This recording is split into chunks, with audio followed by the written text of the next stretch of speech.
Në lajme ndër të tjera do të ndiqnin studentët shqiptar janë të gatshëm të largohen nga Shqipëria pasi nuk gjen një punë që përputet me fushën e tyre të studimit. Fatin e urës së ushtevës në Zagori mund ta ketë dhe ura e Pogonit, e cila me një fut prej 4 milion lekësh të vjetra mund të shmanget nga shembja. Reduktimi i ndotjes së ambientit dhe shmangja e qese plastike ka bërë që rreth 200 nxënës të prodhojnë rreth 1000 çanta ekomisore. Edicioni informativ në televizionin Kanal 7 mundësohet nga Epi Plot Dekor.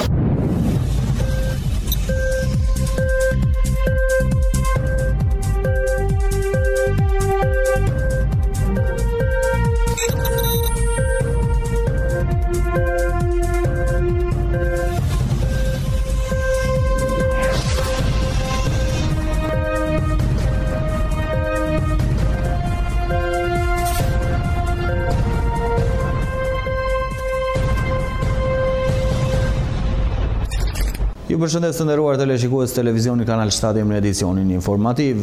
Studentët shqiptar janë të gatshëm të largohen nga Shqipëria pasi nuk gjejnë një punë që përputhet me fushën e tyre të studimit. Studentët shqiptar veçanërisht vlerësojnë një qasje demokratike në tregun e punës atë në Republikën Çeke dhe Kroacisë shumë më pak. Hungarezët anketuar vlerësojnë shkatësinë teknike të avancuar. Kroatët, çekët dhe polakët janë veçanërisht të prirur të kenë lider karizmatik, por shqiptarët, hungarezët dhe serbët dhe lituanezët prirën të mos bien dakord me këtë. Pikpamja mbizotruese është se një udhëheqës duhet të jetë gjithnjë strategjik, të jetë disi demokrat dhe jo autokrat, të jetë frymëzues dhe mbështetës të ideve të reja. Një tjetër pik ku studentët shqiptar kërkojnë nga bashkëmoshatarët e tyre në vendet e tjera të anketuara është pritshmëri për pagën më të ulët sa i përket punës së tyre të parë. Këto të dhëna dalin nga një studim i fundit 2018 zhvilluar nga DOIT për vendet e Europës qendrore. Të rinj shqiptar të moshës nga 18 deri në 30 vjeç duan të gjejnë punë që është në përputhje me fushën e tyre të studimit. Më shumë se 59% të anketuarve tashmë nga disa përvojën në një punë ose stazh që mbushin këto kritere, të në raportin e DOIT. Në krahasim me anketën e përparshme 2015 rezulton se të rinj shqiptar të kësaj grupmoshe po investojnë më shumë në vullnetarizëm dhe eksperienca sezonale të punës, duke numëruar respektivisht 40% dhe 39% të anketuarve. Ndër atributet më të vlefshme personale janë menditimi analitik, puna ekipore, komunikimi, aftësia për mësuar gjëra të reja dhe vetë organizimi. Ky theksim në këto karakteristika e bën forcën e re të punës Shqipëri të përshtatet mirë për të bërë punës të së ardhmes. Ata janë socialisht të vetëdijshëm në rezultate orientuara në favor të punës bashkëpunuese. Ata janë gjithashtu të hapur aftësitë e reja trajnimin në veçori, gjithnjë dhe më të rëndësishme në një botë ku të mësuarit gjatë gjithë jetës është rimësimi i vazhdueshëm, po bëhet një domosdoshmëri. Ngjashme me sondazhin e 2015-s, vlerat më të rëndësishme për të rinj shqiptar janë familja, shëndeti, puna profesionale, arsimi dhe një jetë ndershme. Në përgjithësi leadershipi lidhet kryesisht me të menduarin strategjik duke marrë një qasje demokratike ndaj menaxhimit, duke fokusuar tek zhvillimi dhe posedimi i të menduarit strategjik në tendencat e ardhshme. Theksit anketuarve shqiptar mbi këto faktor, sipas raportit, sugjerojnë se ata janë të informuar mirë për praktikat më të mira në udhëheqjen e biznesit dhe janë të pritshëm real rreth tregut të punës. Të rinj shqiptar jo vetëm që e pranojnë ndryshimin e natyrës së udhëheqjes, ata gjithashtu shohin atë në një dimension modern të përditësuar her pas here, përveç se kësaj ata besojnë se posedimi i një udhëheqësi të tillë me cilësi të tilla është më e rëndësishme se sa rezultatet financiare. Gjithashtu duhet theksuar se të anketuarit besojnë se shumica liderëve ideal duhet të kenë prioritete urgjente strategjike dhe jo taktike. Ato duhet të sigurojnë të ardhmë afatgjatë organizim dhe të indikim të zgjatur pozitiv ndaj klientit. Prioritetet e konsideruara si më pak të rëndësishme janë takimet afatshkurtra, qëllimet financiare dhe të ardhurat personale të liderëve. Të rinj shqiptar prirën të marrin një qasje realiste ndaj planeve të karrierës nga një fazë e hershme, me 54.8% të femrave dhe 47.9% të meshkujve, duke konsideruar si ekip. Vetëm 16.2% e femrave dhe 25.2% e meshkujve zgjedhin një karrierë kyçe të menaxhimit. Ambicia dukshme zvogëlsohet në moshën pasi të anketuarit më të rinj 18 deri në 22 vjeç janë më ambicioz, 18.7% janë se dëshirojnë të zënë vend menaxherial, më shumë se grupmoshat e tjera. Vetpunësimi përgjithsisht shihet si i dobishëm nga të rinjt sa i përket në formën e përvojës. Ata që përgjigjen për vlerën e vetpunësimit ishin të lidhur format i paret, prej sipërmarrësve të sipërmarrësve. Kjo është veçanërisht e dukshme kur përbëhen fjalë meshkuj me 34% që mbajnë mendimin e vetpunësimit është i dobishëm dhe 38% duke deklaruar më shumë i dobishëm. Të gjithë anketuarit e pranojnë se iniciativa dhe sipërmarrjet janë tipare të rëndësishme si në rag vendor dhe në nivel rajonal. Sa i përket shpërndarjes së fuqisë punëtore sipas aktivitetit, siç është raportuar nga Istat në vitin 2016, ka pasur ngritje numrit të popullsisë të vetpunësuar, 25% e meshkujve dhe 12% e grave, e cila konfirmon dhe shifrat e raportit DOIT. Pritshmëritë janë të ndryshme sa i përket anketuarve për punën e tyre të parë. 17.1% e presin që të paguajnë midis lekëve 35.000 dhe 45.000 neto, 17.6% presim midis 45.000 dhe 55.000 lekëve, 11.5% presim mbi 55.000 dhe 65.000 lekëve dhe 17.6% presim nga 65.000 deri në 100.000. Të tilla prishmëri të larta mendohet se burojnë nga konfuzione, mungesa e informacionit të duhur ose detyrshmërisë së pagës në profesionet e ndryshme. Kjo pikë e fundit mund jetë një faktor, duke marrë parasysh një tjetër gjetje të këtij raporti, pikërisht se të rinjt kryesisht kërkojnë pushën në fushat e përafta me ato të fushës se ekspertizët që ata kanë përfunduar përmes arsimit. Për sa kohë që qëndrojmë në gjendjen e një pune që i përshtat atyre dhe fushën e tyre studimit, shërbime mund të jenë diçka që mund të kenë vendosin vetë. Në vend të kësaj, ajo mund të përcaktojë në marrëveshjen ose në faktorë të tjerë të jashtëm. Në përgjithësi, megjithatë, pritjet mesatare të anketuar shqiptar janë relativisht realiste. Paga mesatare shqiptare ishte 45.846 lekë bruto në fund të vitit 2016 sipas Instat. Të rinj shqiptar do të ishin të lumtur të kërkojnë mundësi punësimi jashtë vendit. Kjo është e kuptueshme pasi Shqipëria është relativisht vend i vogël me qendra të kufizuar ekonomike dhe industriale zhvillimi. Kjo do të thotë se shumica e njerëzve janë vendosur në Tiranë. Gratë janë pak sa më spektive se sa meshkujt, sa i përket lëvizjes jashtë vendit. Të rinjtë e Shqipërisë kërkojnë diversitet më shumë se 95% e femra dhe 93% e meshkujt që dëshirojnë të përjetojnë një mjedis pune që përfshin diversitet në moshë, gjini dhe kombësi. Do të theksohet se ka parim të gjerë të moshave duke treguar se poshllëqe gjeneratave nuk konsiderohen të jetë në çështje problematike. Më shumë se 78% e të rive nuk ka vështirësi gjetje një gjuhë të përbashkët me punës më të vjetër. Mjaft e kundëra kolegëve e moshuar njën si përbës kontribues vlerëshëm për zhvillimin e tyre profesional. Fatin e urës së Oshtevës në Zagorie mund ta ketë dhe ura e Pogonit, e cila me një fond prej 4 milion lekësh të vjetra mund të shmanget nga shembja. Për rreth 3-4 milion lekë të vjetra, ura e Kaçarellës që bashkon të dy pjesët e Pogonit në Gjirokaster rrezikon të shembet. Administratori i Pogonit bën thirrje Ministrisë së Kulturës të mos e lejojë këtë urë të ketë fatin e urës së Oshtevës në Zagorie për një fond qesharak për të ndërhyr urgjentisht për ta shmangur shembjen. Unë jam administratori i Pogonit, njësisë administrative të Tropullit, bashkisë të Tropullit, të cilën kam këtu afërsisht 3 vjet dhe e njoh atë urën atje, e njeh gjithë Pogoni, e njeh gjithë zona, e njeh gjithë komunitetit, të cilën ka qenë edhe ngelet një monument të cilët do ngelet edhe më vonë për të gjithë ata që do mbajnë mend për atë urën dhe do të bëhet çmos, sepse është gati për të mbaruar, për të rrezuar, për të rregulluar dhe të mbajt mend që neve ku kemi kaluar në kohët e vjetra në atë urë që ka qenë ura më e mirë, ura e cila kalonin njerëzit edhe bashkohet Pogoni andeja me Pogoni këteja. Prandaj i bëj thirrje qeverisë, monumenteve të kulturës, i bëj thirrje Ministrisë së Kulturës që të nxjerrë një fond shumë të vogël, deri në 3-4 milion lekë mund të doj të vjetra, që janë shumë pak për të rregulluar atë edhe disa ura të tjera të vogla që ka këtu Pogoni.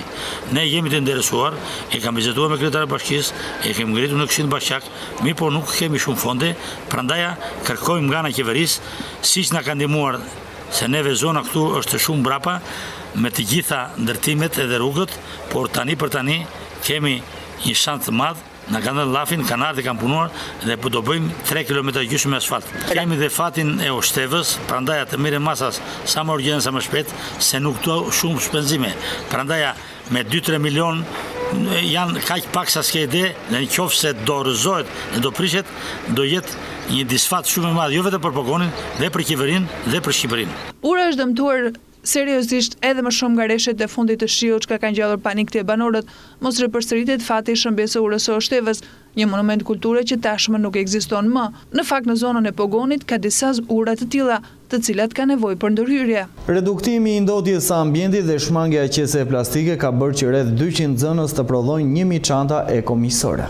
Reduktimi i ndotjes së ambientit dhe shmangjes së qeseve plastike ka çuar në një projekt rreth 200 nxënës të shkollave nëntëvjeçare në Gjirokaster, të cilët kanë prodhuar rreth 1000 çanta ekomiqësore. Përdorimi i këtyre çantave bën reduktimin e qeseve plastike, duke kërkuar nga qytetarët të qytetit të Gurë të ndërgjegjësohen dhe të mos përdorin më plastikën. Nxënësit e shkollës nëntëvjeçare Anton Zako Çajupi organizuan sot një projekt për ndotjen e mjedisit, për reduktimin e ndotjes së mjedisit. Dhe sot ata diskutuan për problematikën që sjellin përdorimi i qeskave plastike dhe ofruam sot si një alternativë përdorimin e qeskave ekomiqësore. Ne kemi përgatitur 1000 qeska të tilla, çanta të tilla ekomiqësore dhe ato sot ju dhanë prindërve, nxënësve të shkollës dhe kujtdo, të gjithë qytetarëve të Gjirokastrës. Përdorimi këtyre 1000 çantave që sot bën reduktimin e 1000 qeskave plastike dhe ripërdorimi tyre nesër bën reduktimin e 1000 qeskave të tjera plastike dhe ne shpresojmë që sadopak të kemi ndërgjegjësuar qytetarët e Gjirokastrës që të fillojnë të mendojnë alternativa të tjera dhe të mos përdorin më plastikën, që qyteti jonë të jetë më pak i ndotur, që të tërheqë më shumë turist dhe të jetë më i bukur dhe të jetë më i mirë për brezat që do të vinë. Gjirokaster e pastër është motoja e këtij projekti, i cili ka tërhequr dhe vëmendjen e të huajve pasi një qytet si Gjirokastra meriton më shumë. Brena Mora, vullnetare e Korpusit të Paqes, thotë se erdhi në qytetin e Gjirokastrës 2 vite më parë dhe shmangja e plastikës garanton një të ardhme më të mirë për qytetin e Gurt. Well, I came here with the Peace Corps a little over 2 years ago and I met Bruna, my colleague. Together with the students, we came up with this idea to protect the environment and to empower students. Erdha këtu me Korpusin e Paqes rreth 2 vite më parë dhe së bashku me kolegën time Bruna, patëm idenë e mbrojtjes së ambientit dhe me mbështetjen e gjerë që gjetëm jo vetëm nga nxënësit, por edhe nga biznesi në këtë qytet ne ja dolëm. Tani jemi duke punuar në industrinë e turizmit këtu dhe di se turistët e dashurojnë Shqipërinë, i duan njerëzit. Mendoj se këtu gjithçka është e bukur, por të gjithë e dimë dhe problemin e përdorimit të plastikës. Unë mendoj se ky është një hap i madh që garanton një të ardhme më të mirë, por gjithashtu sjell një stabilitet në turizëm. And I've noticed that tourists love Albania. They love the people. They think it's beautiful, and they're absolutely right. But they do always notice the plastic and the garbage. And I think this is going to be a major and critical step in not only creating a more beautiful future and a healthier future, but also one that has more sustainable tourism. Çantat e ripërdorshme për pazar të bëra nga materiale të riciklueshme ndikojnë në ruajtjen e burimeve, duke zëvendësuar letrën dhe qeset plastike. Çantat e ripërdorshme janë të poshtatshme dhe mund të krijohen në mallësi, stile dhe materiale të ndryshme. Nxënësit e qytetit të Gurt e kanë mikpritur këtë projekt. Problemi kryesor është se asaj duhet një kohë shumë e gjatë për të shpërndërë. Askush nuk e di me saktësi sa gjatë, por mendohet ndërmjet qindra e mijëra viteve. Ky fakt të çon në shumë shqetësime të tjera mjedisore. Një prej tyre është sasia ekstremale e mbetjeve që grumbullohen. Kjo sasi, jo vetëm që nuk zhduket, por tonelata të tëra përfundojnë në dete dhe oqeane, ose në landfille. Plastika lëshon toksina të cilat të dëmtojnë tepër mjedisin, tokën dhe shëndetin e njeriu. Por plastika nuk grumbullohet vetëm në tokë, ajo grumbullohet edhe në ujëra. Kohët e sotme gjenden ishuj plerash të cilat mira ishuj plerash të cilat dëmtojnë dhe zënë kurth jetën ujore dhe dëmtojnë ekosistemin. Papërshtatshme çon në rrjedhjen e lëndëve toksike duke shkaktuar ndotjen e ajrit. Ne siguron vende pune dhe mundësi për qytetarët e Gjirokastrës. Turistët pëlqejnë një vend të pastër dhe pa plera, prandaj duke marrë iniciativa për pastrimin e qytetit, ju do të përmirësoni imazhin e qytetit dhe do t'i nxjisni ata të rikthehen në qytetin e tyre dhe t'i flasin miqve të tyre mirë për qytetin e Gjirokastrës. Nëse ju nuk kujdeseni për mjedisin, atëherë cilësia dhe ekzistenca e sajteve turistike do të rrezikohen. Objektívave që shtojnë mundësinë e hyrjes së Shqipërisë në Bashkimin Evropian. Plani BE-s deri në vitin 2030 për zhvillim të qëndrueshëm të shërbim mbrojtjen e planetit nga degradimi, në mënyrë që të mund të mbështesë nevojat e brezave të së tashmes dhe të së ardhmes. Rreth 500 miliard qese plastike janë përdorur në mbar botën çdo vit. Më shumë se 1 milion qese plastike përdoren çdo minutë. Jep se ne kemi nevojë për ta ndalur përdorimin e qeseve plastike për të gjithë. Ato janë të përkohshme dhe jo të përhershme. Shumica e qeseve plastike janë përdorur vetëm një herë, ndoshta 2 herë, nëse ju keni hedhur kanaçet dhe mbetjet tuaja me ta. Qeset plastike nuk janë të biodegradueshme. Plastikës i duhet nga 500 deri në 1000 vjet për të degraduar. Ata bllokojnë rrugët ujore, prishin peizazhin dhe ndotin tokën. Përqendrohemi këto momente në zhvillim më të fundit nga rajoni dhe bota. Mark Zuckerberg doli gati i palagu nga dëshmia para senatore për raundi i dytë ishte më i ashpër. Themeluesi i Facebooku përbë me pyetje të vështira mbi praktikat e grumbullimit të dhënave në kompanitë dhe nevojitet për një rregullore të re. Gjatë seancës pesore para Komisionit të Energjisë dhe Tregëtisë në dhomën e përfaqësuesve. Kjo ishte seanca e dytë dhe fundgjimore lidhur me skandalin e Cambridge Atlantic, e cila çoi në 10 orë kohë totale dëshmisë së tij në Capitol Hill. Zuckerberg përsëriti apologjitë e tij duke marrë mbi vete përgjegjësitë e shfrytëzimit të dhënave të mbi 87 milion për dorëze, por hezitoi të jepte një përgjigje dhe vendosur përballë presionit demokrat Frank Pallone për të përgjigjur me po ose jo pyetjes nëse do ndryshonte opsionet e përgjithshme të Facebook për minimizuar grumbullimin e të dhënave. Themeluesi i platformës e cilësoi këtë një çështje komplekse që meriton një përgjigje të përbërë nga më shumë se një fjalë, por Pallone përgjigjja e tij ishte zhgënjyese. Ishte shtyrë nga një deputet, Zuckerberg pranoi se të dhënat e tij u janë shitur Cambridge Atlantic e lidhur me fushatën prezidencial Donald Trump. Nuk përjashtohet mundësia që Facebook të ndjek penalisht kompaninë londineze. Më pas 33 vjeçari u dakordcua me idetë rregullatore për kompanitë e internetit, duke përkufizuar këtë si një hap të pashmangshëm, ndërsa u shpreh se ka përgjegjësi morale në drejtimin e platformës që mbron demokracinë e parlemarorë ligjvënësi që të jenë të kujdesshme me propozimet e tyre, pasi kompanitë të mëdha si Facebooku kanë më tepër burime se kompanitë e vogla për të respektuar rregullatorët.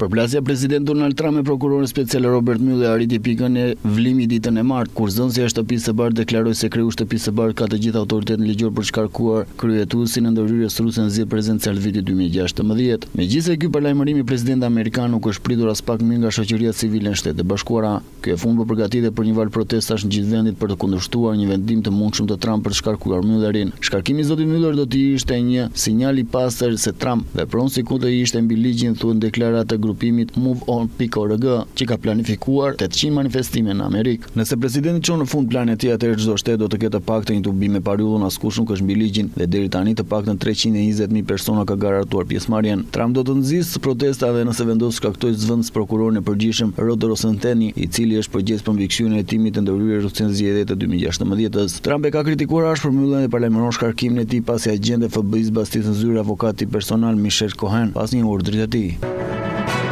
Rrëzimi i avionit ushtarak algerian pranë kryeqytetit mori jetë në pak 257 personë në bord. Mjeti fluturës u rrëzuan me njëherë pas nisën nga aeroporti Bouafakirit në perëndim të Algjerisë. Autoritetet kanë nisur një hetim për përcaktuar shkaqe të tragjedisë më të rënda ajrore në historinë e vendit. Qeveria shpalli 3 ditë zgjedhje kombëtare. Ministria e Mbrojtjes bën ditur se shumica viktima janë personel ushtarak dhe familjarët e tyre. Mes të vdekur thuajse të jenë rreth 30 pasagerë nga Saharaja Perëndimore në një territor i aneksuar nga Maroku pas tërheqjes së Spanjës në vitin 1975. Avioni një Yukov I-76 po udhtonte drejt Tindofut në jug perëndim të vendit. Rajoni i cili kufizohet me Saharan Perëndimore strehon kampe refugjatës dhe shërben si bazë për frontin Polisario që kërkon pavarësinë të territorit. Aksidenti së mërkurës është më vdekje për Rusinë në botë, që prej Korikut të vitit 2014 ku 298 persona në bord në avionin me numër fluturimi MH17 në Malaysia Airlines humbën jetën kur një mjet u qelluan në lindjet e Ukrainës. Ajo së mërkurës është gjithashtu katastrofa e dytë ajrore në tekepruese që prej vitit 2003-shit. Autoritetet po punojnë për të fikuar viktimat. Imazhe nga vendngjerës treguan tymi që ngrihen në mbetet e avionit të rrëzuar në një fushë. Pak ditë më parë Shtetet e Bashkuara vendosën sanksione të reja kundër manjëve të kompanive zyrtare dhe figura politike ruse që shihen si të afër me presidentin rus Vladimir Putin, pjesërisht për shkak, siç ishte thënë, aktivitetet të këqija në të gjithë botën. Por ndërsa rubla ruse vijon të bjerë për 3 ditë, radhazi kryeministri i Rusisë Dmitri Medvedev tha se vendi i tij do të dalë dhe në rrethin e fundit sanksionet të SHBA-s. Nuk ka dyshim se do të përballen me këtë presion. Kemë mësuar se si ta bëjmë, tha Medvedev në një fjalim para Dumës ruse, duke shtuar se në fund të ditës të gjitha këto veprime do t'i kthejnë dobit ekonomisë son, por nuk do të tolerojmë ata që të vazhdojnë të nxisin politikën antiruse, tha Medvedev. Moneda ruse ra të mërkurë me 1.4% përkatësisht, 63.9 në krahasim me dollarin amerikan. Duke në pas zhvillimet nga rajonet e bota, përqendrohemi sërish me informacione në vend. Krahu i punës në Shqipëri është më i liri në rajon, por dhe në BE pasi një orë pune kushton 2.3 euro. Krahu i lirë i punës llogaritet të jetë më i lirë në rajon dhe Bashkimin Evropian. Kosto orare mesatare për një të punësuar në Shqipëri llogaritet të jetë rreth 2.3 euro, rreth 12 herë më ulët se mesataria e Bashkimit Evropian.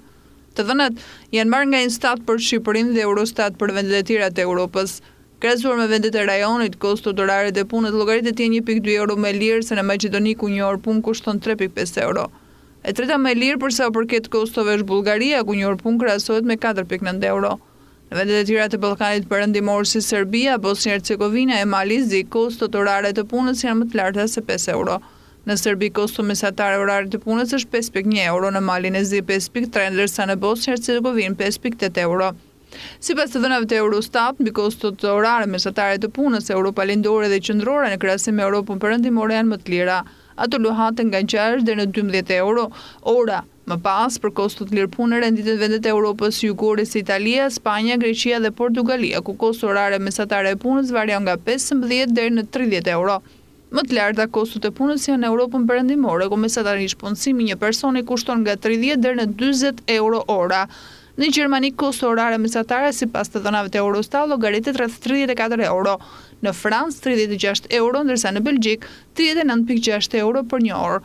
Europa Veriore ka kostot më të larta se gjithë pjesa tjetër e Europës. Në Danimark, Island dhe Norvegji, ora mesatare punës kushton 40 euro. Një punësuar kërkon në Danimark mesatarisht 42.5 euro në orë, po aq edhe në Island. Vendi më i shtrenjtë e Europës për sa i përket kostove orare të punës është Norvegjia, ku mesatarisht një punësuar paguhet me 50 euro ora. Përqendrohemi në këto momente edhe tek parashikimi i motit, ku grafika na njeh me motin për ditët në vijim.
Gjirokaster.com, dritarja juaj e informacionit, vetëm në një faqe.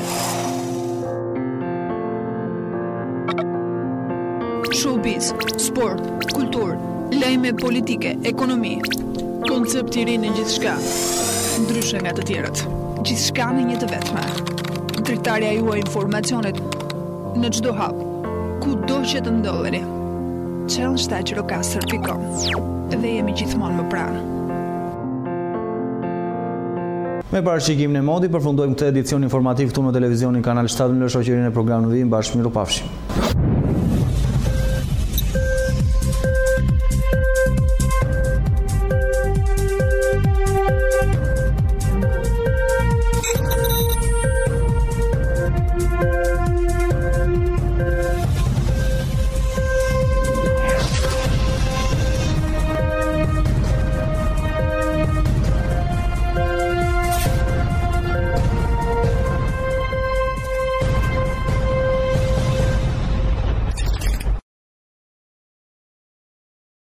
Edicioni informativ në televizionin Kanal 7 mundësohet nga Epi Plot Dekor.